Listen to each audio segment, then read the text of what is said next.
हरे कृष्ण। आप सभी भक्तजनों का स्वागत है आज के सत्र में। तो ये कक्षा है श्रीमद् भागवतम महापुराण कथा रूप। सत्र का शुभारंभ हम पहले श्री मंगलाचरण के साथ आरंभ करेंगे।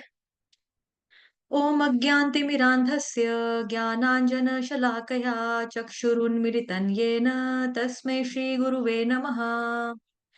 श्रीचैतन्यमनोभीष्टं स्थापितं येन भूतले स्वयं रूपः कदा मह्यं ददाति स्वपदान्तिकम्।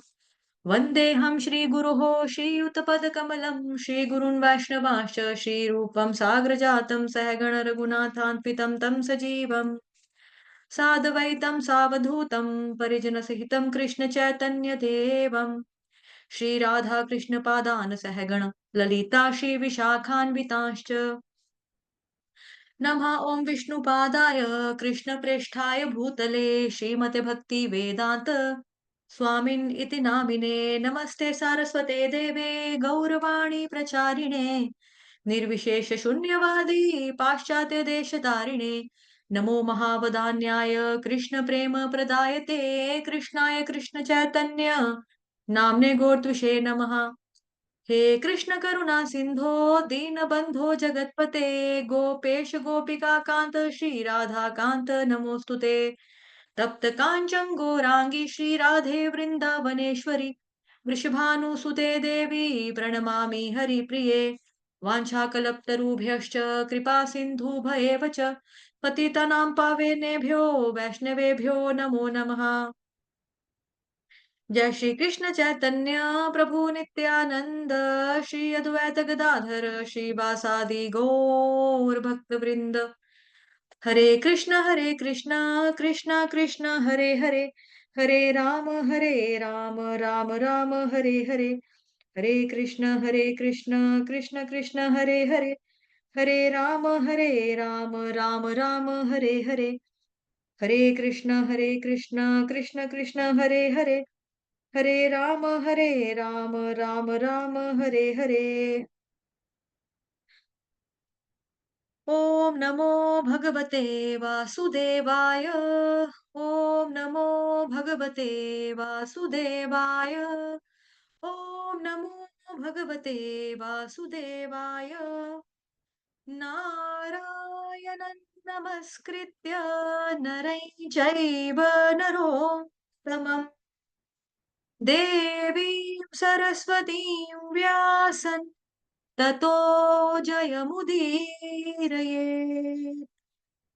नाम संकीर्तनं यस्य सर्वपापप्रणाशनं प्रणामो दुःखशमनस्तन्नमामि हरिं परं तन्नमामि हरिं परम्। नष्टप्रायेष्व भद्रेषु नित्यं भागवत सेवया भगवत्युत्तमश्लोके भक्तिर्भवति नैष्ठिकी। हरे कृष्ण। तो आप सभी भक्तजनों का स्वागत है आज के सत्र में। तो शुरुआत करते हैं। तो आज का जो शीर्षक है वो है स्कंध 1 से अश्वत्थामा को दंड, उत्तरा के गर्भ में परीक्षित की रक्षा। कुरुक्षेत्र की युद्ध भूमि पर छिड़ा महाभारत का युद्ध समाप्त हो चुका था। परिणाम स्वरूप पांडवों और कौरवों के सैनिकों ने युद्ध भूमि में शरीर त्याग कर अपनी यथा योग्य गतियां प्राप्त की। भीम की गदा से खंडित जंघाओं के साथ दुर्योधन मरणासन भूमि पर पड़ा था और द्रोणपुत्र अश्वत्थामा ने द्रौपदी के पुत्रों की सोते समय निर्मम हत्या कर दी थी। मूर्खतावश वह सोच रहा था कि उसने पांडवों की हत्या की है और प्रसन्नता पूर्वक उसने उनके कटे हुए सिर दुर्योधन को उपहार स्वरूप भेंट कर दिए। परंतु इस घृणित कार्य के लिए दुर्योधन ने भी उसकी भारी निंदा की। जब द्रौपदी को अपने पुत्रों की हत्या का समाचार मिला तो वह अत्यंत पीड़ित होकर विलाप करने लगी। अपनी प्रिय पत्नी को सांत्वना देते हुए अर्जुन ने घोषणा की, जब तक मैं अपने गांडीव से निकले अपने बाणों से अश्वत्थामा का सिर काट कर तुम्हारे समक्ष नहीं लाऊंगा, तब तक मैं तुम्हारे आंसुओं को नहीं पहुंचूंगा। अपने पुत्रों की अंत्येष्टि के पश्चात जब तक तुम अश्वत्थामा के सिर पर खड़ी होकर स्नान करोगी, उस समय निश्चित ही तुम्हारे हृदय की यह पीड़ा कुछ शांत हो जाएगी।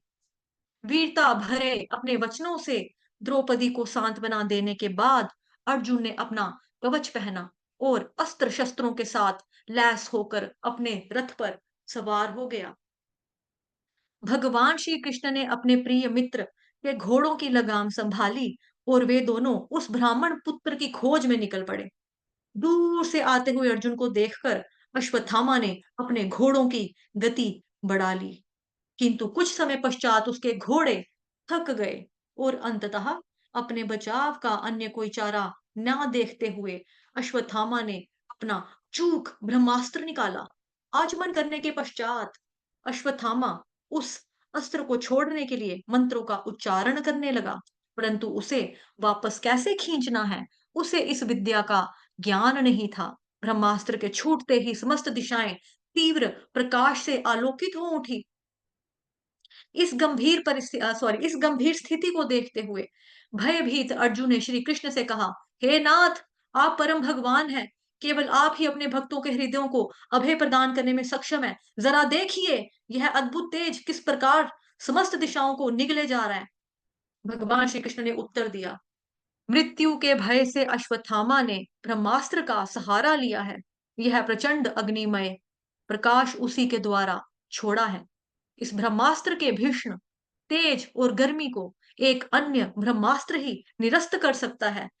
इसलिए तुम अपना ब्रह्मास्त्र छोड़कर इसे शांत करो। आचमन करने के उपरांत अर्जुन ने सर्वप्रथम भगवान श्री कृष्ण की परिक्रमा की और फिर अपना ब्रह्मास्त्र छोड़ दिया। जब ये दोनों अस्त्र परस्पर टकराए, संपूर्ण आकाश एक विशाल अग्नि चक्र से आच्छादित हो गया। इसके तेज से तीनों लोकों का प्रत्येक प्राणी झुलसने लगा। सृष्टि के भावी विनाश को देखते हुए अर्जुन ने तुरंत दोनों अस्त्रों को वापस खींच लिया और तब तपते तांबे जैसे क्रोध भरे नेत्रों के साथ उसने द्रोण पुत्र को बंदी बनाकर उसी प्रकार बांध लिया जिस प्रकार किसी पशु को बांधा जाता है। जब अर्जुन बंदी को पांडवों के खेमे की ओर लेके जा रहा था, उस समय श्री कृष्ण ने कहा, इस ब्रह्म बंधु ने सोते हुए निरीह बच्चों की हत्या की है। इसे छोड़कर तुम इस पर जरा सी भी दया मत दिखाना। इसका यह जघन्य कार्य युद्ध के नियमों के विरुद्ध है। यह क्रूर और पापी व्यक्ति मृत्यु दंड के लिए सर्वथा योग्य है। इसकी हत्या से उसका कल्याण होगा, क्योंकि यदि इसे अभी दंड नहीं मिलेगा तो इसे अपने पापों के लिए नरक में यातनाएं झेलनी पड़ेंगी।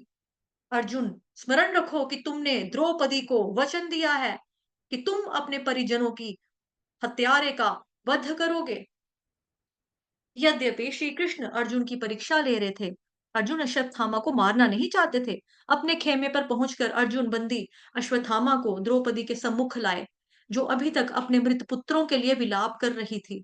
जब द्रौपदी ने अपने सामने द्रोण पुत्र को रस्सियों से बंधा हुआ खड़े हुए देखा, एक निष्पाप सद हृदय स्त्री होने के कारण उसने सबसे पहले उसे प्रणाम किया। इतना ही नहीं, वे इस दृश्य को सहन नहीं कर सकी कि उसके पति पति ने अपने गुरुपुत्र को एक जानवर की भांति बांध कर लाया है। यह देखकर द्रौपदी अर्जुन से याचना करने लगी, ब्राह्मण होने के कारण ये हमारे गुरु के समान हैं, आप इन्हें मुक्त कर दीजिए। कृपि अपने पति के साथ केवल इसीलिए सती नहीं हुई थी क्योंकि उनका यह पुत्र अभी तक जीवित था। मैं नहीं चाहती कि वे भी पुत्र वियोग से उसी पीड़ा से गुजरें जिससे कि मैं गुजर रही हूँ। यदि कोई क्षत्रिय किसी ब्राह्मण का अपराध करके उसे क्रोधित करता है, तो उस क्रोध की अग्नि संपूर्ण राज परिवार को भस्म कर सकती है। महाराज युधिष्ठिर पूरी तरह से द्रौपदी के इस कथन से सहमत थे। तब उन्होंने नकुल, सहदेव, सात्यकी, भगवान श्री कृष्ण, अर्जुन एवं वहां उपस्थित अन्य स्त्रियों ने भी इसका अनुमोदन किया। परंतु भीम पूरी तरह से इसके विरोध में थे। वे अश्वत्थामा पर प्रहार करने ही वाले थे कि जैसे तैसे द्रौपदी ने उन्हें रोका और बीच बचाव करने के लिए भगवान श्री कृष्ण ने अचानक अपनी दो अतिरिक्त भुजाएं प्रकट कर ली। अर्जुन के उलझन भरे हुए चेहरे को देखकर भगवान श्री कृष्ण ने मुस्कुराते हुए कहा, एक ब्रह्म बंधु पर शारीरिक रूप से प्रहार नहीं करना चाहिए। परंतु यदि वह आतताई बन जाता है, तो निश्चित ही उसकी हत्या की जानी चाहिए। अर्जुन, तुम्हें द्रौपदी ने अर्जुन, तुम्हें द्रौपदी को दिया हुआ अपना वचन निभाना है और साथ ही शास्त्रों के इस निर्देश का पालन भी करना है। इतना ही नहीं, तुम्हें इस प्रकार कार्य करना है कि भीम और मैं दोनों संतुष्ट हो जाएं। यद्यपि श्री कृष्ण के वचन विरोधाभासी थे, अर्जुन उनके मनोभाव को समझ के और अपनी तलवार से अश्वत्थामा के मस्तक पर लगी मणि तथा उसके सिर के बाल दोनों निकाल दिए। अपने जघन्य कार्य के कारण अश्वत्थामा पहले ही निस्तेज हो चुका था और अब अपनी इस मणि के हो जाने के की वजह से उसकी शक्ति भी जाती रही। तब अश्वत्थामा को खोलकर पांडवों के खेमे से बाहर निकाल दिया गया और उस जैसे महान योद्धा के लिए यह अपमान मृत्यु से भी बदतर था। इसके पश्चात पांडव और कुरुगण अपने दिवंगत संबंधियों की आत्माओं को तिलांजलि देने के लिए गंगा तट पर गए। इन अनुष्ठानों से निवृत्त होने के बाद वे शोकातुर हो नदी तट पर ही बैठ गए। उस समय भगवान श्री कृष्ण एवं अन्य महान ऋषियों ने आध्यात्मिक शिक्षाओं के माध्यम से उन सबको सांत्वना देने का प्रयास किया। कुछ समय पश्चात भगवान श्री कृष्ण ने महाराज युधिष्ठिर से तीन तीन अश्वमेध यज्ञ संपन्न करवाए। सारे कार्य समाप्त हो जाने पर श्री कृष्ण कुछ समय के लिए हस्तिनापुर में ठहरे और फिर उन्होंने अन्य यादवों के साथ वहां से द्वारका के लिए प्रस्थान करने का निश्चय किया। उस समय श्री व्यासदेव सहित अन्य महान ब्राह्मणों ने उनकी पूजा की, परंतु भगवान श्री कृष्ण अपने रथ पर आसीन हुए ही थे कि अत्यंत भयावह स्थिति में क्रंदन करती हुई उत्तरा वहां पहुंची। हे देवाधिदेव, कृपया मेरी रक्षा कीजिए। एक आग्नेय बाण अत्यंत तीव्रता तीव्रता से मेरी ओर आ रहा है। यदि यह आपकी इच्छा है कि मैं भस्म हो जाऊं तो मुझे कोई आपत्ति नहीं है, परंतु कृपया मेरे गर्भ को तो नष्ट होने से बचाइए। भगवान श्री कृष्ण समझ गए कि ब्रह्मास्त्र अश्वत्थामा ने पांडवों के अंतिम वंशज को मारने के लिए छोड़ा है। सभी पांडवों ने तुरंत अपने अस्त्र शस्त्र उठा लिए, परंतु भगवान श्री कृष्ण जानते थे कि अस्त्र अश्वत्थामा के अस्त्र को निरस्त करने के लिए समय बहुत ही कम है और स्थिति अत्यंत नाजुक। यद्यपि श्री कृष्ण ने अस्त्र शस्त्र ना उठाने की प्रतिज्ञा ली हुई थी, अब उन्होंने अपनी प्रतिज्ञा की परवाह ना करते हुए भक्त वत्सल नाम को सार्थक करने के लिए तुरंत अपने सुदर्शन चक्र का आवाहन किया। अत्यंत छोटा रूप लेकर वे उत्तरा के गर्भ में प्रविष्ट हुए और अपनी अद्भुत शक्ति से उसे आच्छादित करते हुए अश्वत्थामा के अस्त्र को निरस्त कर दिया।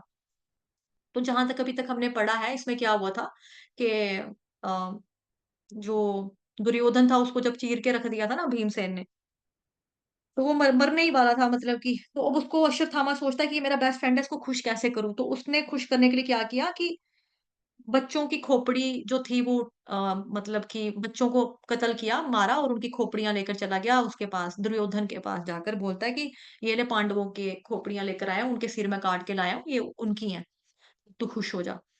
तो दुर्योधन तो इस चीज की कड़ी निंदा करता है और पहले तो वो पकड़ के ना मतलब जैसे दबाता है ना खोपड़ियों को, तो कहता है इतनी कच्ची खोपड़ियां जो है ना ये पांडवों की तो हो ही नहीं सकती। और दूसरा कि तूने सच बता, ये पांडव तो नहीं है, तूने किसको मारा है। तो वही वो बताता है कि भाई मैंने ऐसे ऐसे करके बच्चों की हत्या कर दी है। तो वो कहता है कि तूने कितना बड़ा गुनाह किया, कितना बड़ा पाप किया, मेरी पांडवों से खा रहा है, उनसे दुश्मनी है। लेकिन इस तरह से तो तुमने जो किया है ना अत्याचार, मतलब तुमने तो मेरे पूरे कुल का, पूरे मतलब कि कुनबे का, कुल का, परिवार का, मतलब मेरी तो कोई आने वाली पुश्तें ही नहीं बचेंगी, मतलब कोई है ही बचेगा ही नहीं हमारे कुल में, इस तरह से कि तूने बच्चों को ही मार दिया। तो दुर्योधन भी इस चीज की बहुत ज्यादा कड़ी निंदा करता है और जब अर्जुन को पता लगता है कि इस तरह से उसने ऐसे किया है, तो वो उसको पकड़ के लाते हैं और इस बीच में वो क्या करता है, ब्रह्मास्त्र छोड़ चुका होता है, जो अश्वत्थामा होता है। तो जब वो ब्रह्मास्त्र छोड़ता है, तो ब्रह्मास्त्र छोड़ने का एक तरीका है कि छोड़ना तभी चाहिए कि जब आप उसको वापस भी ला सको, कि रोक भी सको। बट उसको रोकने का प्रोसेस जो था, उसकी विद्या उसके पास नहीं थी, तो उसने छोड़ दिया। और छोड़ा किसके लिए? अब जो अर्जुन का बेटा था ना अभिमन्यु, अभिमन्यु जब चक्रव्यूह में वो वीर गति को प्राप्त होता है वहां पर, तो जो उसकी वाइफ होती है उत्तरा, वो प्रेग्नेंट होती है। तो अब वो सोचता है कि अर्जुन का जो बेटा है अभिमन्यु, उसकी तो डेथ हो गई है, अब जो उसका बच्चा है यानी कि परीक्षित महाराज जो माँ की अभी कोख में है, ठीक है? जो दुनिया में अभी नहीं आए हैं, तो उसको भी मैं गर्भ के अंदर, पेट के अंदर ही उसको खत्म कर दूँगा। तो इस वजह से वो इस तरह से ब्रह्मास्त्र छोड़ता है, तो भगवान कृष्ण सोचते हैं कि अब ये जो है, जैसे उत्तरा यहाँ पर आके विलाप करती है कि कृष्ण भगवान जी प्लीज़ मेरी हेल्प करो, मेरी रक्षा करो। एक अग्नि वाला बाण, आग्नेय बाण, मतलब कि जिसमें से आग निकल रही है, वो वाला बाण जो है ना, तीर जो छोड़ा है किसी ने, वो बहुत जल्दी से मेरी तरफ आ रहा है, बहुत जल्दी से। तो सोच लो कि कितनी स्पीड होगी उस तीर की। तो इस तरह से वो रोते हुए भगवान जी के पास जाती है, हेल्प माँगती है कि अगर आपकी यही मर्ज़ी है ना कि मैं भस्म हो जाऊँ, तो कोई बात नहीं, इट्स ओके, मेरे को कोई प्रॉब्लम नहीं है, कोई आपत्ति नहीं है। लेकिन प्लीज़ मेरे कोख में जो बच्चा पल रहा है, उसको तो प्लीज़ बचा लो आप। तो फिर भगवान क्या करते हैं कि भगवान समझ जाते हैं कि किसने छोड़ा और किसको मारने के लिए छोड़ा है। तो भगवान ने हालाँकि कसम खाई थी कि भई मैं अस्त्र-शस्त्र नहीं उठाऊँगा, कोई भी। लेकिन फिर भगवान जी उस चीज़ की परवाह नहीं करते हैं, बिल्कुल परवाह नहीं करते हैं भगवान कि भई मैंने वादा किया, मैंने प्रॉमिस किया या मैंने कोई कसम सॉर्ट ऑफ खाई है। भगवान फटाफट क्या करते हैं, जो भगवान कृष्ण का एक नाम क्या है, भक्त वत्सल भगवान श्री कृष्ण। तो भगवान जी बताते हैं कि मैं अपने भक्तों की रक्षा करने के लिए किसी भी हद तक जा सकता हूँ। मेरे लिए कोई लिमिट नहीं है पार करना, किसी भी लिमिट, किसी भी हद तक जाना फिर मेरे लिए कोई समस्या नहीं है। भगवान ने भले ही कुछ प्रॉमिस किया हो, भगवान उसको भी तोड़ के भक्त की रक्षा अगर करनी पड़ेगी, भगवान करते हैं। तो यहाँ पे भगवान जी का भक्त वत्सल जो रूप है, वो हमें देखने को मिल रहा है। तो भगवान ने क्या किया, फटाफट से सुदर्शन चक्र का आवाहन किया और बहुत ही छोटा-सा रूप लेकर वो कहाँ चले जाते हैं, उत्तरा के गर्भ में प्रविष्ट होते हैं और अपनी अद्भुत शक्ति से उसे आच्छादित करते हुए अश्वत्थामा के अस्त्र को निरस्त कर दिया। ठीक है? तो एक तरह का गर्भोदकशाही विष्णु। उसके पश्चात जब वे द्वारका जाने के लिए तैयार हुए, तो श्रीमती कुंती देवी अपने पाँचों पुत्रों के साथ उनके पास आई और सुंदर-सुंदर प्रार्थनाएँ करने लगी। कुंती देवी ने कहा, कुंती माता रानी की जो स्तुतियाँ आती है ना, वो बुक है। उसमें भी लेकिन यहाँ पे देखते हैं, कुंती देवी ने कहा, हे कृष्ण, तुम आदि पुरुष हो और भौतिक गुणों के प्रभाव से पूरी तरह से परे हो। मैं तुम्हें प्रणाम करती हूँ। जो कुंती देवी है वो कृष्ण भगवान की क्या लगती है, बुआ, बुआ जी लगते हैं, ठीक है। फिर भी देखो, अब देखा जाए तो हमारी बुआ हमारे हमें प्रणाम करे, स्तुतियाँ करे, ये पॉसिबल नहीं होता ना। लेकिन भगवान जी की बुआ है, लेकिन देखो वो भगवान जी को प्रणाम भी कर रही है, नमस्ते भी कर रही है, एप्रिशिएट भी कर रही है और सब कुछ। अभी की जो कुंती माता की स्तुति है, बहुत ही ब्यूटीफुल है, बहुत ही ज़्यादा अच्छी है। हे कृष्ण भगवान, तुम आदि पुरुष हो और भौतिक गुणों के प्रभाव से पूरी तरह से परे हो। मैं तुम्हें प्रणाम करती हूँ। जिस प्रकार मंच पर अभिनय करने वाले नट को पहचाना नहीं जा सकता है, उसी प्रकार तुम भौतिक इंद्रियों की पहुँच से परे हो और तुम्हें केवल वे भक्त एवं अध्यात्मवादी ही समझ सकते हैं, जो पूरी तरह से भौतिक कल्मश से शुद्ध हो चुके हैं। फिर मुझ जैसी अबला के लिए तुम्हें सही-सही समझना किस प्रकार संभव है? हे भगवान, आपकी नाभि कमल पुष्प के समान सुंदर है। आप सदैव कमल पुष्पों की माला से सुसज्जित रहते हैं। आपके नेत्र कमल पुष्प के समान शीतलता प्रदान करते हैं तथा आपके चरण कमल पुष्पों से अंकित हैं। मैं आपको नमन करती हूँ। आपने अनेक भयावह स्थितियों में मेरे पुत्रों की रक्षा की है और अभी-अभी आपने हमें अश्वत्थामा के ब्रह्मास्त्र से बचाया है। परंतु मेरी तो यही इच्छा है कि हमारे ऊपर सब विपदाएँ बार-बार आती रहें, जिससे हमें बार-बार आपके दर्शन प्राप्त हों, क्योंकि आपके दर्शन का अर्थ है कि हमें फिर से जन्म-मृत्यु का दर्शन का सामना नहीं करना पड़ेगा। अब देखो यहाँ पर हमें बोला जाता है कि जैसे हम हमारी ज़िंदगी में जब प्रॉब्लम्स आती है ना, तो हम क्या करते हैं, फटाफट भक्ति करना छोड़ देते हैं, भगवान जी का नाम नहीं लेते। मेरे से ये छीन लिया, कहाँ है भगवान? है ही नहीं, कोई कुछ नहीं है। इस तरह से हम करते हैं। लेकिन यहाँ पर देखो कि इनके जो कुंती माता रानी की जो चरित्र है, उससे हमें एक सीखने को क्या चीज़ मिल रही है कि हालात, परिस्थितियाँ जो वो कितने बद से बदतर थे उनकी ज़िंदगी में। मतलब देखा जाए तो बच्चेपन, मतलब जब से शादी के बाद, जब से मतलब उनके हस्बैंड पांडु की डेथ होती है, तब से वो दुःख ही तो झेल रहे हैं। कुंती रानी ने ना जो दुखों का ही सामना किया है। तो अपना बच्चा भी पाला, जो दूसरी 2 छोड़ के गई थी, उसके बच्चे भी पाले, ठीक है? फिर उसके बाद रानियों की तरह रहने वाला इंसान एकदम से ऐसे आ जाए। फिर उधर कितने षड्यंत्र रचे कि उनके बच्चों को मारने के लिए भीमसेन को ज़हर पिलाया गया, उनके लक्षागृह को आग लगाई गई। इस तरह से बार-बार कुछ ना कुछ तरीकों से प्रताड़ित उनको किया गया, बहू को भरी सभा में लाया गया, किस तरह से इंसल्ट किया द्रौपदी को, सबने हमने पढ़ा है, महाभारत में देखा है, सुना है। अ, है ना? मालूम है सबको।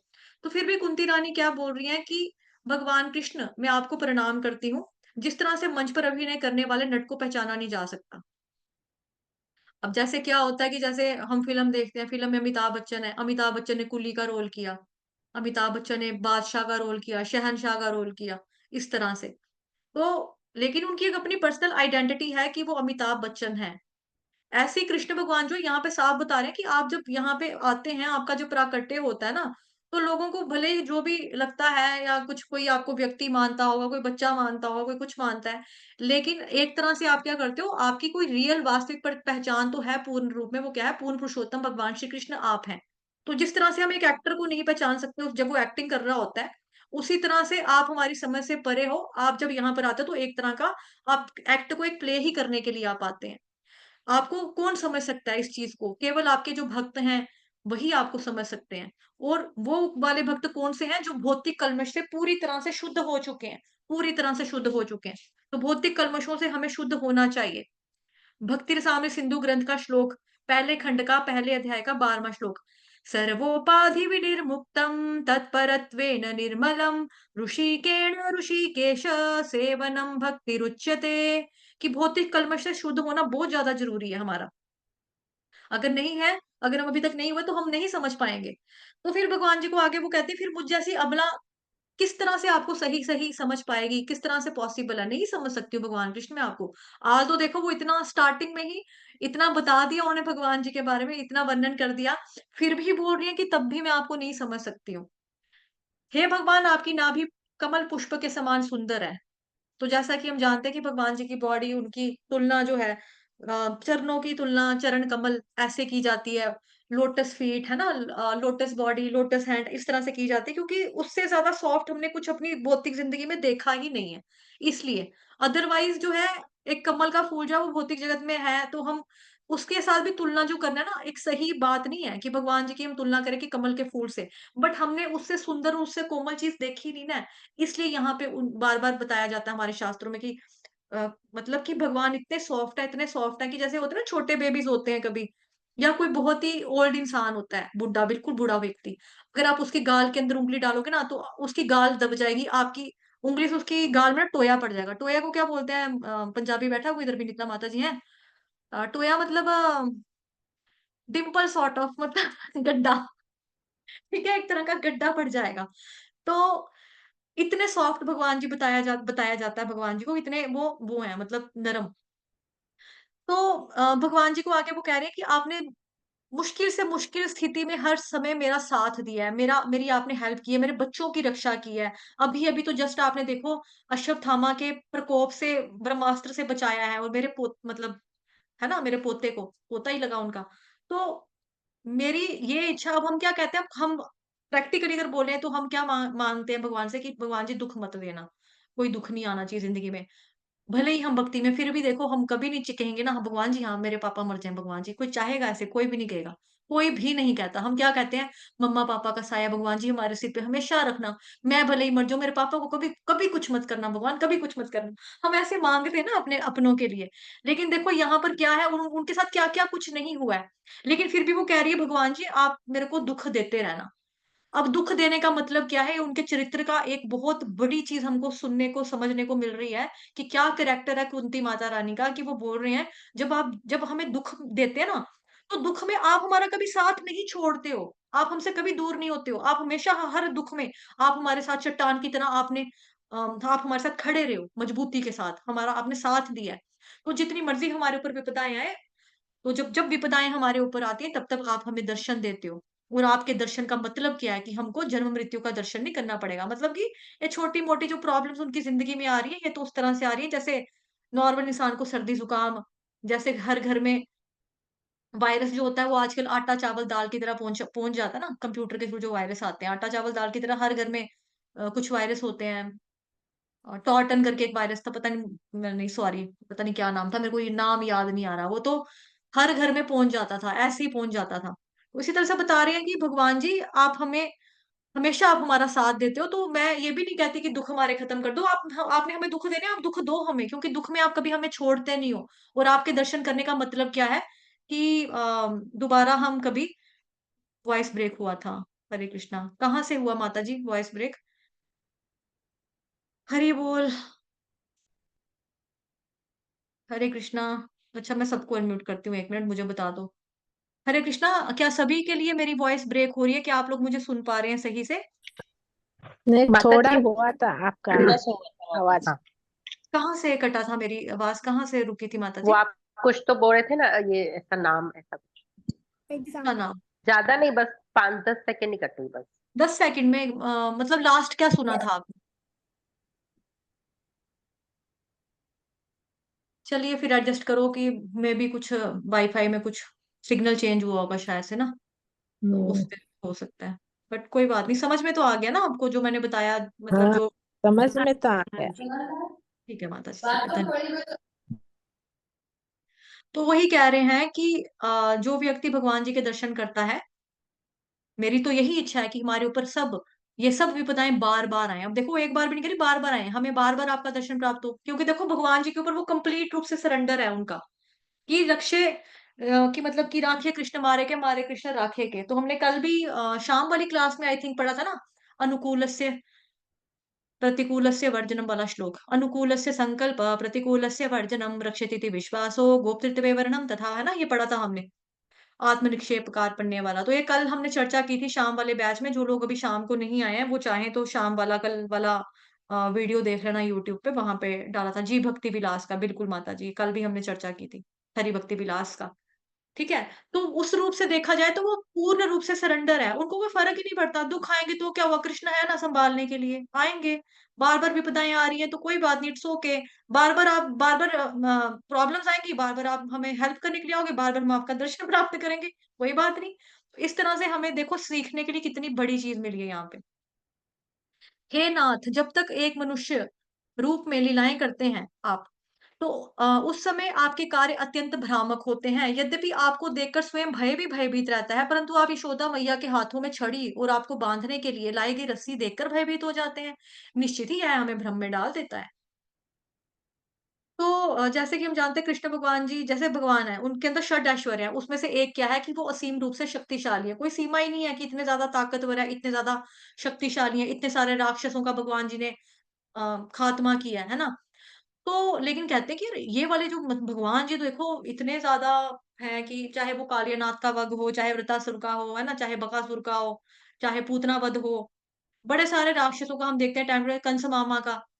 तो कितने लोगों का भगवान जी ने इस तरह से राक्षसों का वध किया। तो डर भी ऐसा वाला जब भगवान जी को लगता है कि भाई भगवान जी ने मार डाला, इतने छोटे से बच्चे को मार दिया, वो पूतना को 6 महीने मार दिया। इस तरह से हम जब चीजें कि मतलब भय भी भयभीत रहता है। लेकिन दूसरी तरफ क्या होता है कि जब यशोदा मैया, यहाँ पे दामोदर लीला का उन्होंने वर्णन छेड़ दिया कि जब ये दामोदर लीला के दौरान क्या था कि जब भगवान जी ने सारी मटकियां मुटकियां फोड़ दी, दूध के जितने पतीले पताले थे, ये घड़ क्या बोलते हैं उसको हिंदी में, मटके, मटके, घड़े, घड़े, हाँ घड़े थे, वो सब फोड़ फाड़ के भगवान चले। तो यशोदा माता ने क्या किया, उनको डंडे से डराने की मतलब डराया, ठीक है? उनको बांधने के लिए रस्सी लाई, तो भगवान जी ने फिर क्या किया, आंखों से मोटे-मोटे आंसू टपकाने शुरू कर दिए, रोने लग गए भगवान, कि मतलब अब मुझे मम्मा मारेगी, अब मुझे जैसे मतलब हमारे बच्चों में होता है ना कि अगर हमें जो सबसे ज़्यादा प्यार करता है घर में, हमारी मम्मा, पापा, कभी अगर वो हमें कुछ बोले तो हमें डर सा लगता है कि हमें हमें ना मार से भी उतना वो नहीं होता, हमें फ़ील होता है कि जो व्यक्ति हमसे इतना प्यार करता है, आज वो हमें ये करे, अब वो मुझे ये करने वाला है, मुझे ये डाँटेगा। तो इस तरह से यशोदा माता के हाथ में जब भगवान जी ने छड़ी देखी, उनको बाँधने की रस्सी देखी, तो भगवान देखकर डर गए, भयभीत हो गए। तो निश्चित ही ये हमें भ्रम में डालता है कि कहाँ डर भी आपसे डर रहा है और कहाँ आप माता को देख के डर रहे हो अपनी। अरे! ये क्या? इस तरह से। हे स्वामी, आपने अपना मिशन पूरा कर लिया और सबसे महत्वपूर्ण यह है कि आपने अपने रूप के विश्व में समस्त भ्रामक दर्शनों एवं सिद्धांतों को खंड-खंड कर दिया है। आपने ऐसी अद्भुत लीलाएं की हैं जिनका हम निरंतर श्रवण तथा कीर्तन कर सकते हैं। हम पूरी तरह से आप ही की कृपा पर अवलंबित हैं। फिर भी क्या आप हमें छोड़कर चले जाएँगे? आप सर्वमंगलमयी उपस्थिति आपकी सॉरी आपकी सर्वमंगलमयी उपस्थिति के बिना यहाँ सब कुछ असार और निरर्थक रह जाएगा, क्योंकि यहाँ देखने वाला समस्त ऐश्वर्य केवल आपके कृपा भरे दृष्टिपात के कारण ही है। हमारा साम्राज्य इसलिए सुंदर दिखाई देता है क्योंकि आपके चरण कमलों के चिन्हों से अंकित है। इसलिए जब आप यहाँ से चले जाएँगे, तो यह साम्राज्य आप फिर से ऐसा दिखाई नहीं देगा। अब यहाँ पे बताया जा रहा है कि मतलब आपने तो अपना मकसद जो है पूरा कर लिया है, अब आपका जाना है मतलब आपको। लेकिन आपने यहाँ पर बहुत सारी अद्भुत लीलाएँ की हैं और इतना कुछ आपने किया और इतना ज़्यादा टाइम हमने आपके साथ स्पेंड कर दिया है भगवान जी, कि आपकी गैर हाज़िरी में मतलब जब आप यहाँ पर मौजूद नहीं होंगे, तब भी आपकी जो इतनी अद्भुत, इतनी हैरान करने वाली, इतनी अनोखी, इतनी सुंदर लीलाएँ ना, उसका हम लगातार बिना रुके, बिना टूके श्रवण भी कर सकते हैं, कीर्तन भी कर सकते हैं। तो आपकी जो कृपा है, वो तो पूरी तरह से हम उसके ऊपर ही निर्भर करते हैं। लेकिन फिर भी हम चाहते तो नहीं है कि आप हमें छोड़कर जाएँ, लेकिन फिर भी क्या आप हमें छोड़कर चले जाएँगे? इस तरह से, ठीक है? और आपके जाने के बाद क्या होगा, सब कुछ आसार असार और निरर्थक रह जाएगा। अब यहाँ पे जो बात है बेसिकली क्या है कि जब भगवान जी जैसे देखो दामोदर लीला से एग्जांपल ले लेते हैं छोटा-सा, वो आपने ऑलरेडी पढ़ा भी हुआ है ना, तो आपको समझ में भी आ जाएगा कि भगवान जी के उसमें क्या था कि जैसे हम हमारे घर में नॉर्मल क्या है, हमारे घर में दूध है। दूध में कोई वैसा सच देखा जाए ना, उस तरह से ताकत नहीं है कि दूध हमसे बातें करे, कि दूध कुछ सोच रहा है, गैस कुछ सोच रही है, फूल कुछ सोच रहे हैं, रस्सी कुछ सोच रही है या उखल बंधन कुछ सोच रहा है। लेकिन दामोदर लीला में हमने देखा था, अच्छे से हमने एक्सप्लेन किया था, वहाँ पर हमने क्या पढ़ा था कि अ, जब भगवान जी की नज़र जिस चीज़ पर पड़ती है, यानी कि दृष्टिपात, यहाँ पे लिखा ना, ये समस्त ऐश्वर्य केवल आपके कृपा भरे दृष्टिपात के कारण ही है। क्योंकि जब भगवान किसी भी चीज़ के ऊपर दृष्टिपात करते हैं, खाली नज़र फेरते हैं ना, तो वो चीज़ जो होती है भौतिक नहीं रह जाती, वो आध्यात्मिक बन जाती है। तो फूल जो है वो नॉर्मल फूल नहीं, वो आध्यात्मिक फूल हैं, बिकॉज़ उन्होंने आपने उन फूलों के ऊपर अपनी नज़र डाली है, आपने देखा है।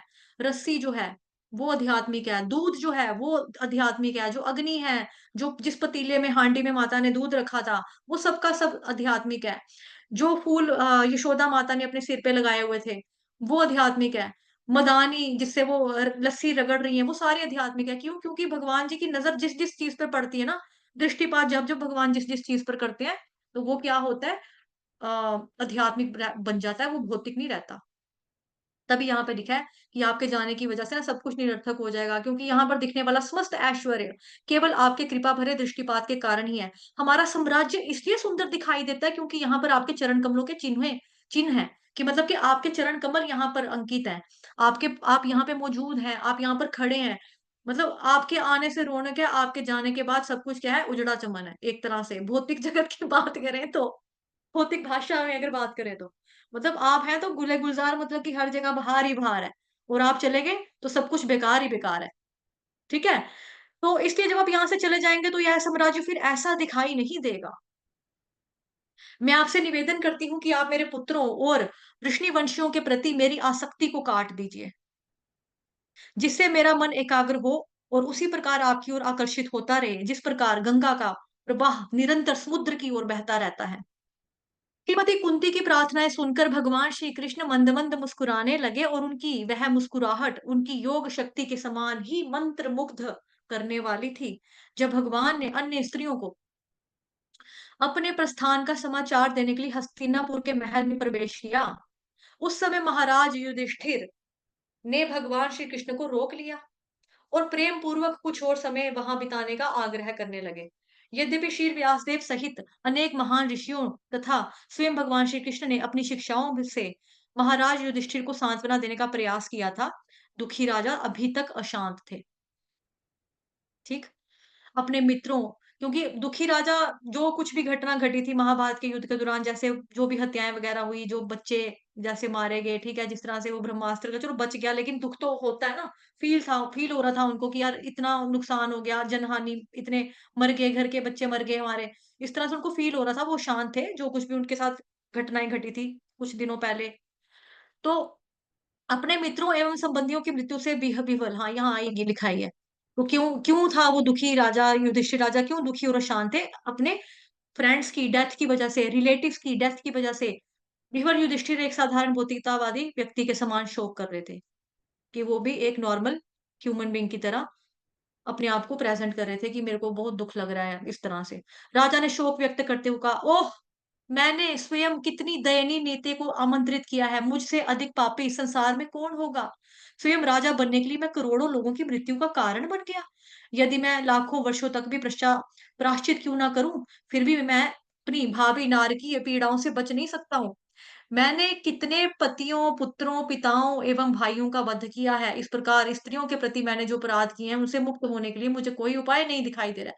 जिस प्रकार मटमैले पानी को मिट्टी से छानकर शुद्ध नहीं किया जा सकता, जिस प्रकार शराब के प्याले को शराब से ही धोकर पवित्र नहीं बनाया जा सकता, उसी प्रकार से मुझे विश्वास है कि असंख्य लोगों की हत्याओं के फल को निरस्त करने के लिए पशुओं की बलि एवं यज्ञ सहायक नहीं होगा।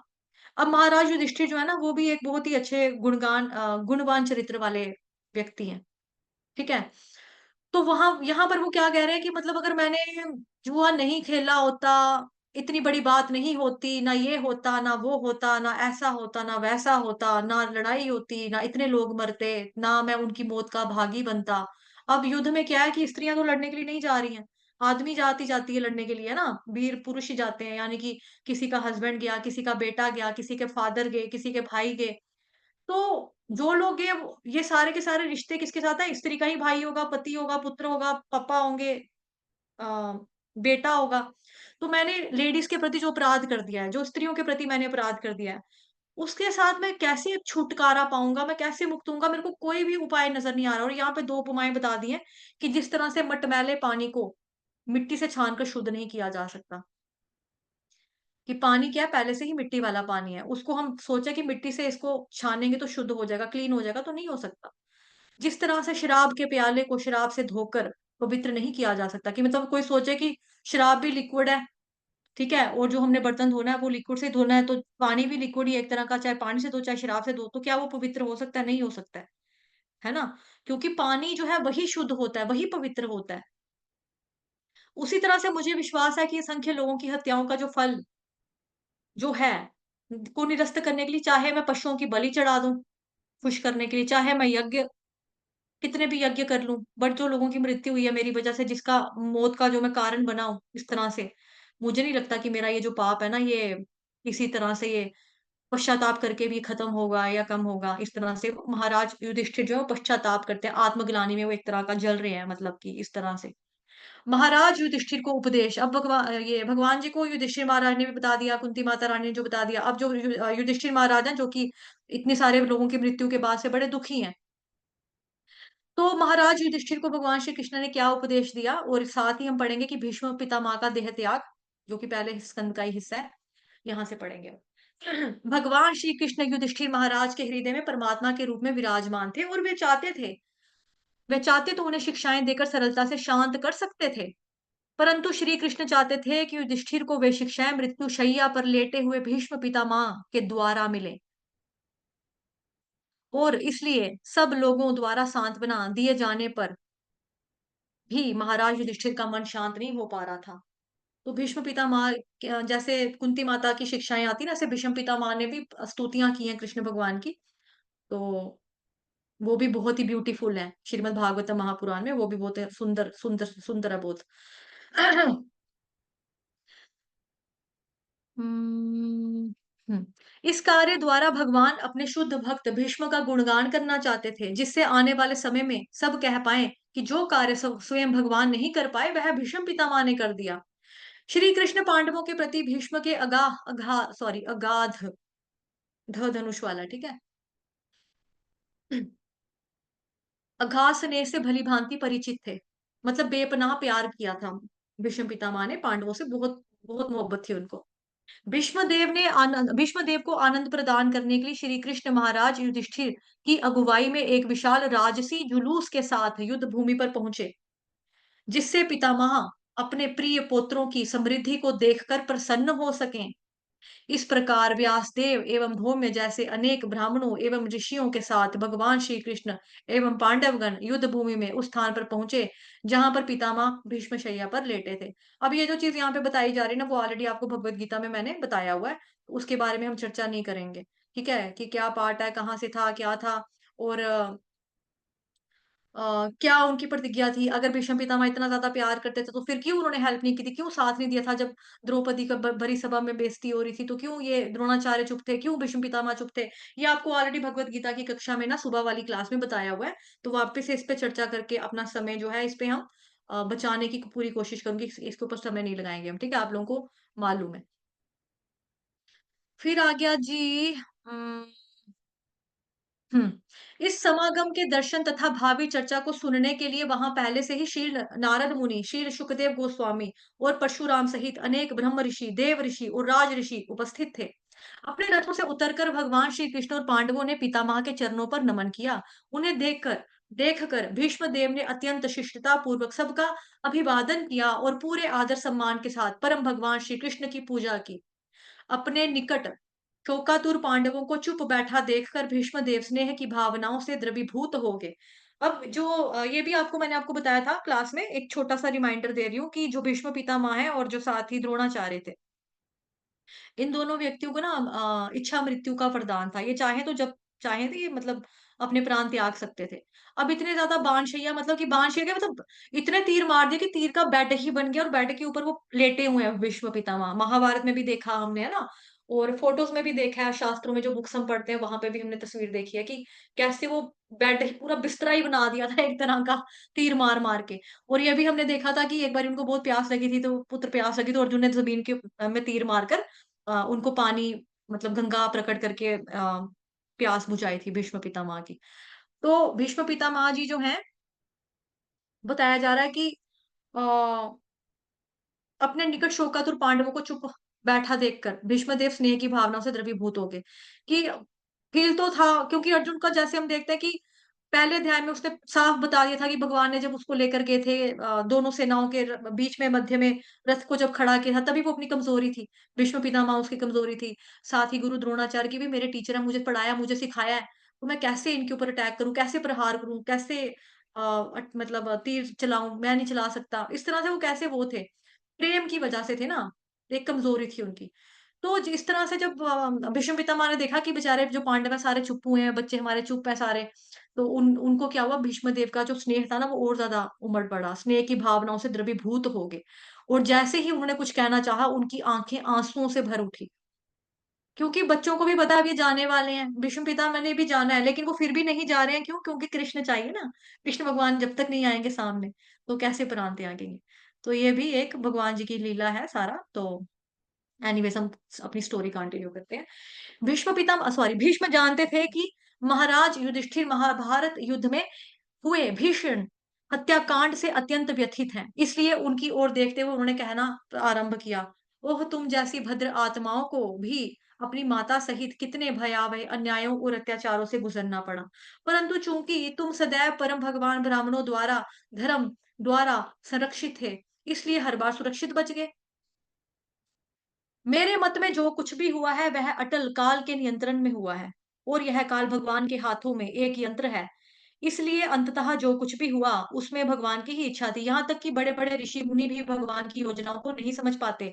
इसलिए हे तात युधिष्ठिर निराश होने के स्थान पर तुम भगवान की परम इच्छा को स्वीकार करो और संपूर्ण पृथ्वी के सम्राट बनकर निस्सहाय प्रजा का पालन करो।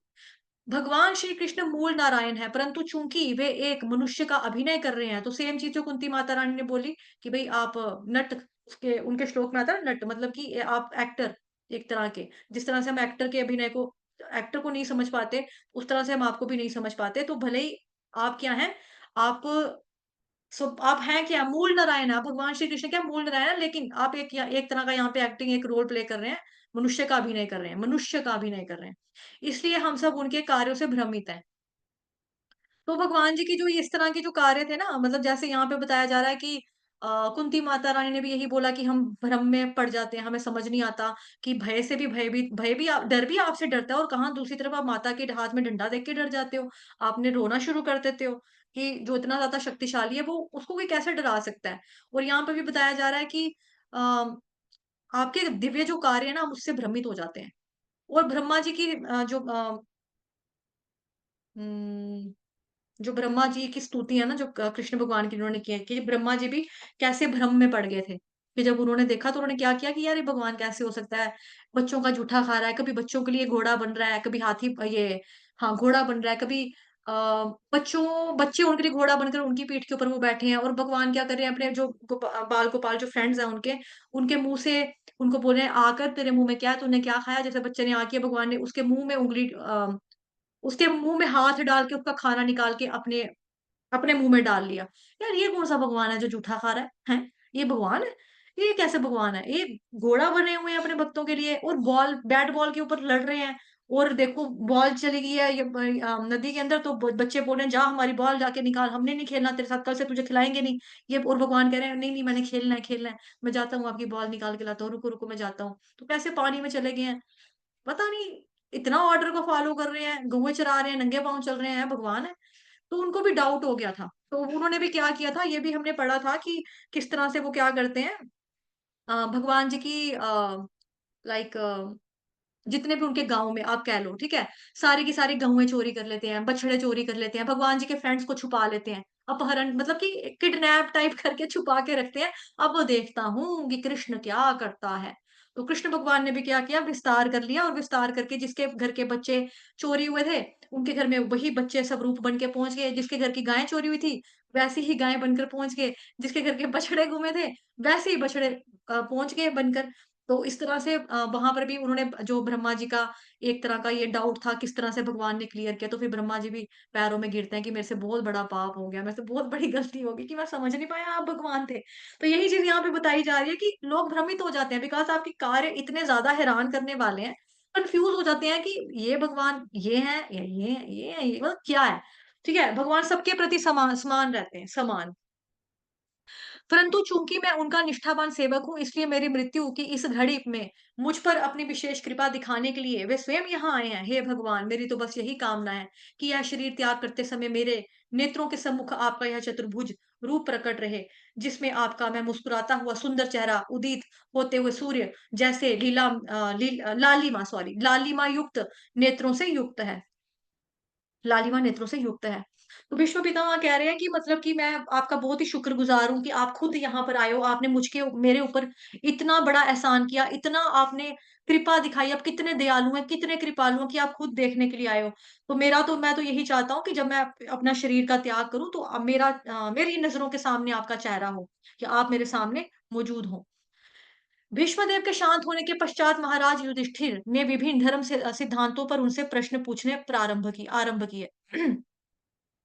उत्तर में भीष्मदेव, टाइम होने वाला है, एक सेकंड मेरे को चेक कर दो कितना बड़ा है भीष्मदेव से, ये वाला पैरा पढ़ना, ठीक है, पेज नंबर 5।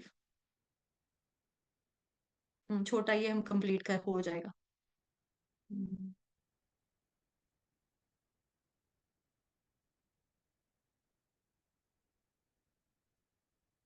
यहाँ से पढ़ना। भीष्मदेव के शांत होने के पश्चात महाराज युधिष्ठिर ने धर्म सिद्धांतों पर उनसे अनेक प्रश्न पूछने आरंभ किए। उत्तर में भीष्मदेव ने वर्णाश्रम पद्धति, विभिन्न प्रकार के दान, स्त्री कर्तव्य तथा मुक्ति मार्ग की विस्तार पूर्वक व्याख्या की। जब वे बोल रहे थे तो सूर्य उत्तरायण होने लगा। जो इस संसार को त्यागने के लिए यह अत्यंत शुभ समय माना जाता है। थैंक यू माता जी फॉर, ओके, हरे कृष्णा माता जी, पंचांग प्रणाम।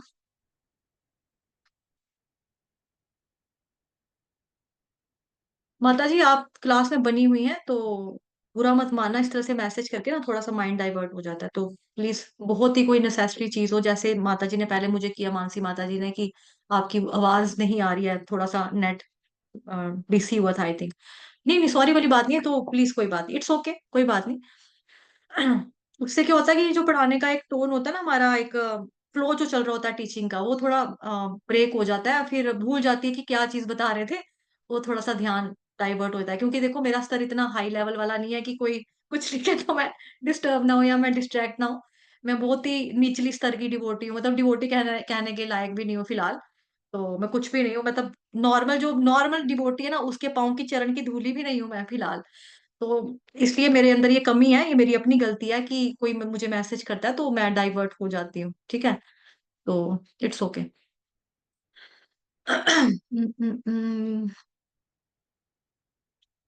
हम्म तो भीष्म पितामह ने मेन चीजें क्या क्या बताई, वर्णाश्रम पद्धति के बारे में बताया। उसके बारे में रात वाली क्लास में भी हम चर्चा कर रहे थे 8 बजे। उस आप ही के बैच की बात है रुचि माता जी, ये कल शायद आप रात को पता नहीं क्लास में थे, वो हिस ग्रेस विशुद्धानंद दास प्रभु जी की गेस्ट लेक्चर की क्लास थी मेरी, तो वहां पे भी बताया था मैंने वर्णाश्रम के बारे में। ठीक है, विभिन्न प्रकार के दान 17 चैप्टर में भी है, 14 चैप्टर भगवत गीता में भी है, वर्णाश्रम पद्धति 4th चैप्टर में भी है। ठीक है, तो स्त्री का क्या कर्तव्य है, मुक्ति मार्ग की विस्तार पूर्वक व्याख्या की भीष्म पितामह ने। जब वे बोल रहे थे तो सूर्य उत्तरायण होने लगा। जो इस संसार को त्यागने के लिए यह अत्यंत शुभ समय माना जाता है। इस प्रकार भीष्मदेव जिन्होंने जीवन भर सहस्त्रों विषयों पर चर्चा की थी और जिन्हें अपने पिता से इच्छा मृत्यु का वरदान प्राप्त था, वे शांत हो गए। उन्होंने अपने मन को अन्य सब स्थानों से खींच लिया और खुले नेत्रों के साथ अपने सम्मुख खड़े भगवान श्री कृष्ण पर केंद्रित किया। एकाग्रचित होने के कारण भीष्मदेव की इंद्रियां शांत हो गई और वे बाणों से हुए घावों की पीड़ा से पूरी तरह से मुक्त हो गए। तो सोचो, ये भगवान, ये भीष्म पितामह का जो चरित्र है, यहाँ पे हमें कितनी ब्यूटीफुल चीज उनसे सुनने को, उनके बारे में सुनकर पढ़ने को, सीखने को मिल रही है कि चाहते तो, जैसे मैंने बताया कि उनको इच्छा मृत्यु का वरदान था, वो चाहते तो जैसे उनको एक तीर लगा था ना, हो गया स्यापा मुकाओ यार, मरो, प्राण छोड़ो। मतलब क्या करना है जीकर इस दुख में। और सोचो कि पूरी पूरी की पूरी बॉडी में उनकी तीर कमान जो है पूरा का पूरा आर पार हो रखे हैं, और इतने तीर लगे हैं कि तीरों का बेड ही बना हुआ, और बेड के ऊपर वो लेटे हुए, और कितने दिनों से वो लेटे हुए हैं। और चाहते तो अपने प्राण छोड़ सकते हैं ना, कि भाई नहीं मुझसे सहन हो रहा है, इतनी दर्द इतना कष्ट मेरे से नहीं सहन हो रहा है। बट देखो कि वो कितने ज्यादा स्पिरिचुअल है, कितनी ज्यादा शक्ति है उनके अंदर, कितना ज्यादा पेशेंस लेवल उनका कितना हाई है, कि भगवान आएंगे तो ही। और साथ में सोचो, देखो कि कितनी ब्यूटीफुल मौत उनकी हुई है, कि भगवान जी को देखो कितना सुंदर लिखा हुआ है कि आ, अपने पिता से इच्छा मृत्यु का वरदान प्राप्त था, लेकिन वो शांत हो गए। उन्होंने अपने मन को अन्य सब स्थानों से खींच लिया, कि आगे पीछे मन और भी कहीं जाता है ना, कि मेरे सामने आसक्तियां तो उनकी भी है ना, बच्चों में उनका प्रेम है, कि पांडवों के साथ उनका प्यार था। सब स्थानों से खींच लिया अपने मन को, अपने मन को ये नहीं किया, ये रो रहा है, वो रो रहा है, ये अब मेरे सामने है, अच्छा बाय बाय, कुछ भी नहीं, ऐसी चीजें कुछ नहीं। हमारे भौतिक संसार में क्या होता है कि कई लोगों की मृत्यु पूरी आने वाली होती है, लेकिन फिर भी किसी चीज में आसक्ति की होती है ना उनकी, तो उनके प्राण फंस जाते हैं, अटक जाते हैं। कितने लोगों का देखा है, सुना है मैंने खुद का केस, कि माँ बेचारी मर रही है, गले से कुगू निकल रहा है, आवाज आ रही है, मतलब साउंड पूरा हो गया है, आंखें पलट रही है, लेकिन फिर भी ना एक उम्मीद है, क्या, मेरी लड़की जो फॉरेन कंट्री में रहती है ना, उसको बुला लो, उसको देखना है। फिर फोन करते हैं फटाफट, तेरी माँ ने प्राण त्यागना है, नहीं हो पा रहा है, नहीं हो पाया, जब आएगी तू तभी। और जैसे ही वो बच्चा आता है या व्यक्ति आता है, तो माता या पिता जो होते हैं वो फौरन प्राण त्याग देते हैं। होता क्यों है? आसक्ति की वजह से होता है। किसी किसी का होता है कि जोक भी आपने सुना होगा कि मृत्यु मतलब इंसान मरने वाला है, तो कहता है फलाना बच्चा का है आपके पास खड़ा, फलाना का है यहाँ पे खड़ा, फलाना का है यहाँ पे, दुकान फिर भी बंद पड़ी है, मतलब मरने के टाइम पे दुकान का चिंतन हो रहा है ना। तो कई कई चीजें होती है, किसी किसी का मरने के टाइम पर होता है कि उस बंदे को ना, मैंने इतने पैसे उधार दिए, उससे उधार ले लेना। तो अपने, जो हम मॉर्निंग वाली क्लास में भी चर्चा कर रहे हैं, कि अपने मन को हमें सभी स्थानों से खींचना चाहिए। तो मृत्यु के समय पे देखो यहाँ पर क्या बताया गया है, कि अपने मन को उन्होंने सारी जगहों से खींच लिया और खुली आंखें रखी। आंखें खुली रखने का मतलब क्या है? भगवान का दीदार करना, उनका दर्शन करना, कि भगवान श्री कृष्ण मेरी आंखों के सामने है, नजरों के सामने है, तो भगवान जी मैं आपको देखते देखते देखते देखते ही यहाँ से जाऊंगा। तो देखते देखते ही वो शांत हो गए, उन्होंने अपने प्राण जो थे वो त्याग दिए। एकाग्रचित, एकाग्रचित, देखो एक जगह पे फोकस था उनका। एकाग्रचित होने के कारण भीष्मदेव की इंद्रियां भी शांत हो गई। ठीक है। उन्होंने नहीं कहा आए यहाँ तीर खुबा है, ओ वहां लग गया, हाय ओ बड़ी दर्द, बड़ी दर्द। हमें हमें एक बाल जो होता है ना, बाजू का बाल, मतलब आप लोग सोचो कि आपकी बाजू है, बाजू के ऊपर बाल है, बाजू का बाल उखाड़ोगे ना, इतना तो होगा।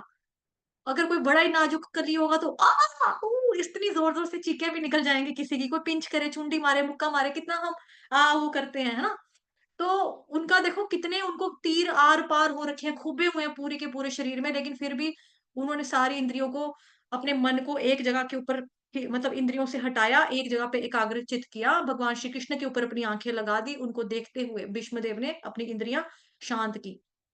वे बाणों की घावों की पीड़ा से पूरी तरह से मुक्त हो गए। बाणों के तीर की दर्द से अगर वो मुक्त होना चाहते ना, वो पहले ही हो सकते थे। इच्छा मृत्यु का वरदान था, उनके पापा ने उन्हें दिया था वरदान। यहाँ लिखा है उनके पिता ने उनको दिया था, ये देखो, इच्छा अपने पिता से, जिन्हें अपने पिता से इच्छा मृत्यु का वरदान प्राप्त था। लेकिन फिर भी उन्होंने नहीं मौत को गले लगाया, तब तक नहीं लगाया जब तक भगवान जी नहीं आए, तब तक मैं अपने प्राण नहीं त्यागूंगा। तो सुबह वाली क्लास में भी हम चर्चा कर रहे थे कि जिंदगी जो हमको मिली है वो तैयारी करने के लिए मिली है। Life is for preparation, death is final examination. तो तैयारी हमें कैसे करनी है? जैसे हमें पता लग गया कि हाँ, अंत काले च मामेव स्मरण मुक्त्वा कलेवरम, की भगवान भी गीता में कहता है कि जो एंड समय पे मेरा ध्यान करेगा वो मेरे धाम पर पहुंचेगा। तो कोई बात नहीं, एंड टाइम पे भगवान का नाम ले लेंगे, भगवान को याद कर लेंगे तो पहुंच जाएंगे भगवत धाम में। ना ना ना ना, इतना इजी नहीं है। Life is for preparation. अगर आप चाहते हो ना कि एंड टाइम के ऊपर भगवान जी का नाम आप अपनी जुबान से ले सको, तो उसके लिए आपको सारी जिंदगी जब तक है जान आपके अंदर, तब तक आपको भगवान जी का लेना पड़ेगा नाम। हरे कृष्ण कृष्ण कृष्ण हरे हरे, हरे राम राम राम हरे हरे। जब तक आप अपनी इंद्रियों को भगवान की सेवा में लगाओगे, श्रवण करोगे, सोचोगे, देखोगे, अर्च विग्रह के दर्शन करोगे, सेवा करोगे पर्सनली, ठीक है, श्रवण कीर्तन, मतलब कि नवधा भक्ति में से कुछ भी करोगे, और हरे कृष्ण महामंत्र का जप करोगे, तब जाके मन डेथ के टाइम पे ना आपके जीभ से निकलेगा भगवान जी का नाम, अदरवाइज नहीं निकलता। अदरवाइज इतना आसान नहीं है। तो यहाँ से ये शिक्षा थी हमारे लिए, ठीक है। अपने शरीर को त्यागने की तैयारी करते हुए भीष्मदेव ने प्रार्थना की, हे भगवान, अब तक मैंने अपने विचार, अनुभव और इच्छा शक्ति को विभिन्न कार्यों में संलग्न रखा हुआ था। अब मेरी ये इच्छा है कि मैं इसे सर्वशक्तिमान, एकमात्र सर्वशक्तिशाली भगवान के प्रति समर्पित कर दूं। यद्यपि वे स्वयं में संतुष्ट रहते हैं, परंतु भक्तों के नायक होने के कारण वे कई बार इस भौतिक संसार में अवतार लेकर दिव्य आनंद का उपभोग करते हैं। मेरी कामना है कि त्रिभुवन में प्रत्येक व्यक्ति को आकर्षित करने वाला उनका यह परम सुंदर देह मेरे ध्यान की एकमात्र वस्तु बने, जिसे मैं भौतिक सुख की समस्त इच्छाओं का त्याग कर सकूं। तो जब भीष्म पितामह अपने शरीर की त्यागने की तैयारी करे, मतलब पता लग रहा है भाई अब मैंने जाना है, बस हो गया, ठीक है, तो उन्होंने क्या किया, हे भगवान, अब तक मैंने अपनी विचार, अनुभव तथा इच्छा शक्ति को विभिन्न कार्यों में संलग्न रखा हुआ था। चाहे अब वो ये हो कि जब तक मेरे प्राणों में जान है, मैं इसकी रक्षा करूंगा, अपने राज्य की रक्षा करूंगा, चाहे उनका ये वाला थॉट हो, विचार हो, उनके एक्सपीरियंसेस हो, ठीक है, उनकी इच्छा शक्ति हो कि भाई मैं कभी भी जा सकता हूँ, कोई भी इच्छा शक्ति या मतलब किसी अन्य चीज की भी इच्छा शक्ति हो सकती है ना, जो भी है। अलग-अलग चीज़ों में, एक्टिविटीज़ में मैंने अपने आप को बिज़ी करके रखा हुआ था। अब लेकिन मैं क्या चाहता हूँ, अब मेरी एकमात्र इच्छा ये है कि मैं इसे सर्वशक्तिमान, एकमात्र सर्वशक्तिशाली भगवान के प्रति समर्पित कर दूँ। यहाँ पे एकमात्र शब्द जो है ना, ये सार्थक शब्द है, इम्पोर्टेंट, एकमात्र। ये हमको बता रहा है ओनली, सिर्फ कृष्ण के बारे में बताया है कि सर्वशक्तिमान, सबसे ज़्यादा शक्तिशाली जो है, कौन? ओनली, एकमात्र सर्वशक्तिशाली भगवान के प्रति समर्पित कर दूं। यद्यपि वे स्वयं में संतुष्ट रहते हैं, भगवान स्वयं में संतुष्ट रहते हैं, परंतु भक्तों के नायक होने के कारण वे कई बार इस भौतिक संसार में अवतार लेकर दिव्य आनंद का उपभोग भी करते हैं। मेरी कामना है कि त्रिभुवन में प्रत्येक व्यक्ति को आकर्षित करने वाला उनका यह परम सुंदर देह मेरे ध्यान की एकमात्र वस्तु बने। कि भाई मैं चाहता हूँ कि मैं प्राण त्यागूं तो आपको देखते हुए, आपकी जो सुंदर बॉडी है उसको देखते हुए, आपका चरण कमलों को देखते हुए, ठीक है, आपका आपके कमल नयनों को देखते हुए, इस तरह से भीष्म पितामह बता रहे हैं। और ये क्यों कह रहे हैं एकमात्र वस्तु क्यों बने, ताकि जिससे मैं, यहाँ पे देखो क्या लिखा है, भौतिक सुख की समस्त इच्छाओं का त्याग कर सकूं। तो दोबारा से यही बताया जा रहा है कि सर्वोपाधि विनिर्मुक्तम तत्परत्वेन निर्मलम ऋषिकेन ऋषिकेश सेवनम भक्ति रुच्यते। कि जितने भी भौतिक सुख है ना, जो भी मैंने भोगे हैं, ये सुख, वो सुख, उन जो मेरी इच्छाएँ हैं, समस्त इच्छाओं का मैं त्याग करना चाहता हूँ, मैं कर सकूँ। और त्याग वो कैसे होगा? आप बस मेरे सामने रहो, तो मैं कर लूँगा। आल्दो कि भीष्म पितामह जो है ना, बहुत बड़े भगवान जी के भक्त हैं। वो कोई छोटे-मोटे नहीं थे, बहुत बड़े, बहुत बड़े। और साथ ही अन्याभिलाषिता शून्यम ज्ञान कर्माद्यनावृतम, कि हमारी अभिलाषा जो है ना, अन्य अभिलाषा जो है वो ज़ीरो होनी चाहिए। बाकी अभिलाषाएँ कि ये हो जाए, वो मिल जाए, ये मिल जाए, भौतिक जितनी भी हमारी आकांक्षाएँ हैं या अन्य कोई योग, ज्ञान, कर्म आदि है, उनसे हमको अनावृत होना है। अनुकूल भाव से हमें कृष्ण भगवान जी का अनुकूल करना, वो अनुशीलन करना है, वही हमारी उत्तम भक्ति है। ये हमारी भक्ति रसामृत सिंधु ग्रंथ से मैंने आपको बताया, पहले खंड का पहले अध्याय का 11वां नंबर श्लोक है। अन्याभिलाषिता शून्यं ज्ञान कर्माद्यनावृतम् अनुकूल्येन कृष्णानुशीलनं भक्तिरुत्तमा। तो एकमात्र इच्छा भक्त की यही होनी चाहिए, सिर्फ कृष्ण भगवान। आपकी इच्छा में क्या होना चाहिए? कृष्ण भगवान। तो कृष्ण के भगवान के अलावा अगर बाकी जो भी इच्छाएं हैं वो सारी बकवास इच्छाएं हैं, ठीक है। इच्छा होनी चाहिए एक ही, ऊंचा स्वाद, कृष्ण भगवान, बस, गोलोक वृंदावन धाम। तो इस तरह से भीष्म पितामह ने ये चीजें की हैं। कुरुक्षेत्र की युद्ध भूमि में अर्जुन का रथ हाँकते हुए भगवान श्री कृष्ण के केश घोड़ों की चापों से उड़ी धूल लगने से भू सरित हो गए थे, और कठिन श्रम करने के कारण उनका चेहरा पसीनों की बूंदों से नम हो गया था। परंतु मेरे तीक्ष्ण बाणों द्वारा किए घावों सहित वे अपने शरीर पर पड़े इन सब आभूषणों का आनंद ले रहे थे। वास्तव में वे घाव श्री कृष्ण को उतना आनंद दे रहे थे जितना आनंद रति क्रीड़ा के दौरान प्रेमी प्रेमिका एक दूसरे को दांतों से काटे जाने में लेते हैं। अर्जुन की आज्ञा का पालन करते हुए भगवान श्री कृष्ण ने युद्ध भूमि में प्रवेश किया और अपनी दया भरे दृष्टिपात से शत्रु सेना की आयु को क्षीण कर दिया। मेरा मन सदा उन भगवान श्री कृष्ण पर केंद्रित रहे। मेरी प्रतिज्ञा पूरी करने के लिए भगवान ने स्वयं अपनी प्रतिज्ञा तोड़ दी, है ना? अपने रथ से नीचे उतरकर उन्होंने एक खंडित रथ का पहिया उठाया और मेरी ओर उसी प्रकार दौड़े जिस तरह से एक हाथी की ओर सिंह दौड़ता है, शेर दौड़ता है। और दौड़ते समय अनजाने में उनका बाह्य वस्त्र गिर पड़ा। तो बताया ये आपको मालूम है ना कि कुरुक्षेत्र में क्या हुआ था कि अर्जुन का जब जो रथ था ना, वो क्या बोलेंगे, उसका जो चक्का था, पहिया, वो निकल सा जाता है ना, भगवान कैसे रक्षा करते हैं। और साथ ही भगवान उसी पहिया को लेकर दौड़ते हैं कि मार दूंगा, ऐसा कहते हैं। भील, हाँ माता जी, भील पहिया। थैंक यू माता जी। तो एक सेकंड।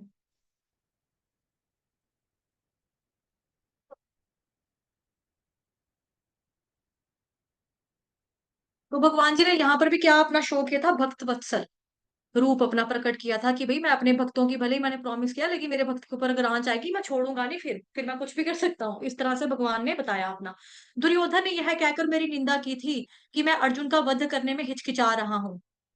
ठीक है। इस अपमान को ना सह सकने के कारण मैंने अगले दिन युद्ध भूमि में 5 पांडवों का वध करने की प्रतिज्ञा ले ली। तो हमने श्रीमद् भगवत गीता जब पढ़ी थी तो उसमें आता है ना कि अर्जुन जो ये सॉरी जो दुर्योधन होता है किस तरह से जाता है, टॉन्टिंग वे में जाता है, अपने गुरु द्रोणाचार्य के पास जाता है, भीष्म पितामह के पास जाता है, फिर अपनी सेना के पास जाकर बोलता है बुड्ढे हो रखे हैं, ध्यान देना। और इनका ना एक सॉफ्ट कॉर्नर भी बना हुआ है दोनों का, उनसे प्यार करते हैं पांडवों से। तो इनको याद भी दिलाता है भाई आपको प्यार है, लेकिन प्यार को कमजोरी मत बना लेना कि हम मारे या ना मारे, आप मेरी साइड पे हो, मेरी पार्टी में हो, मेरे सेनापति हो, इस तरह से क्या करो। दुर्योधन कैसे वो बोलता है ना? तो निंदा की थी कि आप अर्जुन को मारने में कतरा रहे हो, तो प्यार आड़े आ रहा है आपके, इस तरह से हमने भगवत गीता में चर्चा की हुई है ऑलरेडी। तो भीष्म पितामह कहते हैं इस इंसल्ट को मैं नहीं सह सका, तो फिर अगले ही दिन मैंने क्या सोचा कि मैं पांडवों का वध कर दूंगा। और इस कार्य के लिए मैंने 5 विशेष बाणों को चुनकर अलग कर लिया था। परंतु दुर्योधन को संदेह बना रहा कि कहीं अगले दिन तक मैं अपना निर्णय ना बदल दूं, इसलिए वह उन 5 बाणों को अपने साथ ले गया जिससे अगले दिन युद्ध भूमि में मुझे इस प्रतिज्ञा का स्मरण करवा सके। परंतु श्री कृष्ण के निर्देशानुसार उस रात अर्जुन दुर्योधन के खेमे में आया और दुर्योधन को एक पिछले वरदान का स्मरण करवाते हुए वे पांचों बाण उनसे ले गए। जब मुझे श्री कृष्ण की इस चाल का पता चला तो क्रोधवश मैंने प्रतिज्ञा ली कि आज या तो मैं श्री कृष्ण को शस्त्र ना उठाने की अपनी प्रतिज्ञा तोड़ने के लिए बाध्य कर दूंगा, अथवा उन्हें अपनी आंखों के सामने अपनी प्रिय मित्र की मृत्यु देखनी पड़ेगी। अगले दिन भयंकर युद्ध छिड़ा। अपने मित्र अर्जुन को खतरे में देखकर श्री कृष्ण भगवान से रहा नहीं गया और उसे बचाने के लिए वे उस टूटे हुए रथ के पहिए को उठाने के लिए बाध्य हो गए। श्री कृष्ण के रथ पर होते हुए अर्जुन के वध की कोई संभावना नहीं थी, परंतु चूंकि मैंने उनकी प्रतिज्ञा तोड़ने की प्रतिज्ञा ली थी, इसलिए मेरी प्रतिज्ञा को पूरा करने के लिए उन्होंने वैसी ही परिस्थिति का निर्माण किया। यद्यपि मेरे तीक्ष्ण बाणों ने श्री कृष्ण के शरीर पर अनेक घाव किए थे और उनका शरीर उन घावों से बहते हुए रक्त से सना हुआ था, परंतु वे मेरे वीरता भरे कारनामों से अत्यंत प्रसन्न थे। अब मृत्यु के इन क्षणों में मेरा चित्त पूरी तरह से उन भगवान पर केंद्रित है जिन्होंने पार्थ सारथी के अपने मनोरम रूप में अपने दाएं हाथ पे चाबुक पकड़ा हुआ था और बाएं हाथ में अर्जुन के घोड़ों की लगाम पकड़कर अत्यंत दक्षता से उसे चला रहे थे। मैं महाराज युधिष्ठिर के उस राजसूय यज्ञ में उपस्थित था जिसमें भगवान श्री कृष्ण को अग्र पूजा के लिए चुना गया था। अपने मन को सदैव भगवान पर केंद्रित रखने के लिए मैं सदैव उस प्रसंग का स्मरण करता हूँ, परंतु आज मैं इतना भाग्यशाली हूँ कि मेरी इस अंतिम घड़ी में भगवान स्वयं मेरे सम्मुख आए हैं और मैं अपनी पूरी चेतना से उन पर केंद्रित करने में सक्षम हूँ। यह कहते हुए भीष्मदेव ने अपना संपूर्ण मन, दृष्टि, वाणी भगवान श्री कृष्ण के ऊपर केंद्रित कर दिया।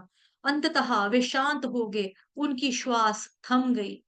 भीष्म को भगवत धाम लौटा जानकर वहां एकत्रित विशाल जन समुदाय अचानक उसी प्रकार शांत हो गया जिस प्रकार संध्या समय चहचहाते हुए पक्षियों का समूह एकदम एकाएक शांत हो जाता है। मनुष्य और देवतागण भीष्म के गुणगान में नगाड़े बजाने लगे और उनके सम्मान में आकाश से पुष्प वर्षा होने लगी। महाराज युधिष्ठिर ने उनकी अंतिम क्रियाएं संपन्न की और तत्पश्चात समस्त ऋषिगण भगवान श्री कृष्ण की यथोचित पूजा और उनका गुणगान करके अपने अपने निवास पर लौट गए। अपने भाइयों और भगवान श्री कृष्ण के साथ महाराज युधिष्ठिर भी हस्तिनापुर लौट आए और वहां पर अपने वृद्ध ताऊ धृतराष्ट्र और ताई गंधारी को सांत्वना देने लगे। तो सबको अनम्यूट कर रही हूँ। सभी भक्तजनों से रिक्वेस्ट है कि सभी हरे कृष्ण महामंत्र का 3 बार जाप करेंगे और हम सेशन को विराम देंगे। लेट हो गया, अभी मुझे भोग भी प्रसादम की व्यवस्था भी करनी है।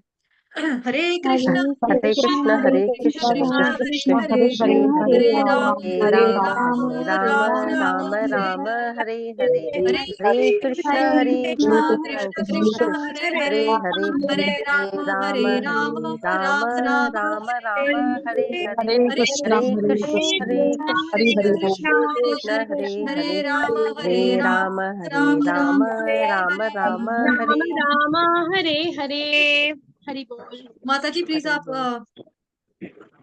समापन कर दो थोड़ा वो। हरे कृष्णा भक्तिन विनीता माता जी। ओके मैं जी करूं? माता जी। वाञ्छाकल्पतरुभ्यश्च कृपा सिन्धुभय एव च पतितानां पावनेभ्यो वैष्णवेभ्यो नमो नमः। अनंत कोटि वैष्णव वृंद की जय। जगत गुरु श्री प्रभुपाद की जय। निताय गौर प्रेमानंदे हरि हरि बोल।